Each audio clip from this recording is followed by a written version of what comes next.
La Mostra internazionale d'arte cinematografica di Venezia ha già una nuova stella, è la madrina Sveva Arviti, che domani aprirà l'81esima edizione della Kermesse cinematografica.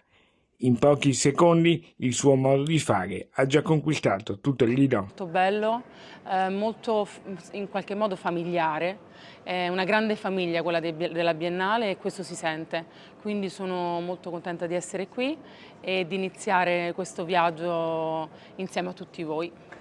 Alberto Barberi, il direttore, ha speso molte belle parole per te. E tu cosa hai provato quando ti è stato proposto di essere la madrina della mostra? Sono rimasta all'inizio, non ci credevo e poi in realtà avevamo parlato tanto negli anni scorsi e in qualche modo lui aveva capito quanto io amassi il cinema e quanto era proprio è una passione in comune.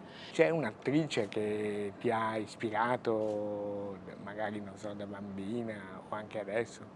Monica Vitti, la unica e la sola Monica Vitti, una delle attrici più eclettiche che noi abbiamo avuto, che riusciva veramente a trasformarsi dal comico ai film più come quelli di Antonioni, quindi più sociali, quindi più sull'incomunicabilità, quindi una donna e un artista incredibile.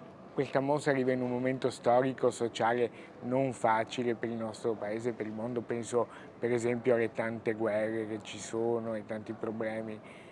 Qual è il tuo messaggio anche di pace o per un mondo migliore? Io sono veramente affranta da questo momento storico, sono veramente affranta da queste guerre, quasi non ne posso più, veramente. Vorrei che ci fosse un modo per avere la pace, ma la pace che non solo che queste guerre finiscano, ma la pace tra i popoli, la pace tra uomo e donna, la pace tra tutti, perché in realtà il parlare, il comunicare è il modo migliore per far sì che tutto questo finisca. E poi un pensiero per voi. Ciao Antenna 3, ci vediamo presto, tra poco inizierà il festival, siamo tutti qui e seguiteci.